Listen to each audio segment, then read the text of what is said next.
Praise the lord. మీ అందరికీ దేవుని నామమున వందనాలు. బాగున్నారా? ఈ ఉదయకాల సమయంలో దేవుడు మనతో మాట్లాడుతున్న మాట కీర్తన గ్రంథం 37వ అధ్యాయం 34వ వచనంలో రాయబడుతుంది. ఆయన నిన్ను హెచ్చించును. నిన్ను హెచ్చించాలి అంటే ఒక మనుషుడు వల్ల కాదు, కానీ దేవుడే నిన్ను హెచ్చించాలి. చాలా మంది నేను గొప్ప స్థాయిలో ఉండాలని కోరుకుంటారు, ఉన్నతమైన స్థితిలో ఉండాలని కోరుకుంటారు, కానీ ఎవరిని నిన్ను హెచ్చిస్తారయ్యా అంటే దేవుడు మాత్రమే హెచ్చిస్తాడు అనే విషయాన్ని మర్చిపోవద్దు. ఒకరిని హెచ్చించాలన్నా ఒకరిని తగ్గించాలన్నా అది దేవుని చేతిలో ఉంది. దేవుడు అంటున్నాడు, నువ్వు హెచ్చించబడాలంటే ఏం చేయాలో కూడా తెలుసుకోవాలని చెప్తున్నాడు. దేవుడు హెచ్చిస్తాడు నిజమే, కానీ దేవుడు హెచ్చించాలంటే నువ్వేం చేయాలి అంటే దేవుడు ఒక వాక్యం చెప్తుంది, తనను తాను తగ్గించుకున్నవాడు హెచ్చించబడను, తనను తాను హెచ్చించుకున్నవాడు తగ్గించబడను రాయబడి ఉంది. నువ్వు హెచ్చించబడాలి అంటే తప్పక నిన్ను నువ్వు తగ్గించుకోవాలి. ఈ లోకంలో తనను తాను హెచ్చించుకోవడానికి ప్రయత్నం చేస్తారు, కానీ తగ్గించుకోవడానికి సిద్ధంగా ఉండరు. యేసు ప్రభు వారు భూమి మీద ఉన్నప్పుడు కూడా తన శిష్యులు కుడివైపు ఒకళ్ళు ఎడవైపు ఒకళ్ళు ఉండాలని సిద్ధపాటు కలిగి ఉన్నారు. అయా నీ రాజ్యంలో కూడా కుడివైపు ఒకళ్ళు ఎడవైపు ఒకళ్ళు ఉండేలాగా మాకు సహాయం చేయమని అడిగినప్పుడు ఈ మాట చెప్తున్నాడు, తను తాను తగ్గించుకున్నవాడు హెచ్చించబడతాడు, తను తాను హెచ్చించుకున్నవాడు తగ్గించబడతాడని దేవుడు చెప్తున్నాడు.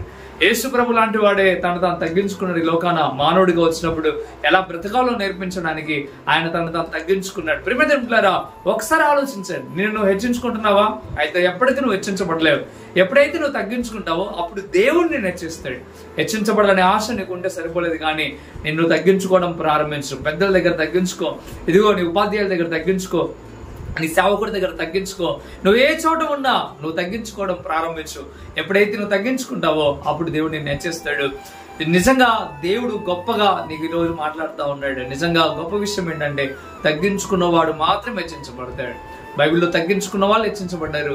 దయచేసి మీరు కూడా తగ్గించుకునండి. దేవుడు మనం ఉన్నతమైన స్థాయిలో ఉంచడానికి సిద్ధపడతాడు. దావీదు తను తాను తగ్గించుకున్నాడు కనుక మహారాజు స్థానంలో పెట్టాడు.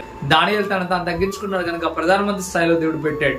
ప్రియమైన దేవుడు బిడ్డలారా, మనం తగ్గించుకుందాం. దేవుడు నిన్ను ఏ స్థాయిలో చూడాలనుకుంటున్నాడో ఆ స్థాయిలో మనం ఉండడానికి దేవుడు సహాయం చేస్తాడు. మంచిది. ఈ మాటలు విని తగ్గించుకోవడానికి సిద్ధపడుతున్నావా?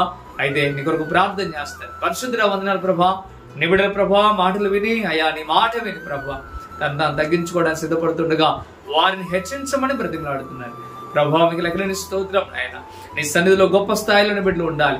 ఆ రీతిగా బిడ్డలు ఉన్నట్టుకు సహాయం దయచి బలపరిచి స్థిరపరిచి మేలుతో నింపమని అయ్యా. ఏ బిడ్డలైతే నేను వాక్యం విని ప్రార్థనలు ఎక్కిపోస్తున్నారో వారిని దీవించండి, వారి కుటుంబాలను దీవించండి, ఉన్నతమైన స్థితికి మార్చమని యేసు నామములో మీకు బతిమలాడి పెట్టుకుంటున్నాం తండ్రి. ఆమేన్, ఆమేన్. మంచిది. ప్రియమిత్రులారా, ఈ మాటల చేత మీరు బలపరచబడినట్లయితే తప్పక ఈ వీడియో లైక్ చేయండి, అనేకులకు షేర్ చేయండి. షేర్ చేయడం ద్వారా సువార్త ప్రకటించిన వారు అవుతారు. ప్రభు మిమ్మల్ని మీ కుటుంబాలను దీవించును గాక. Amen. God bless you. Praise lord.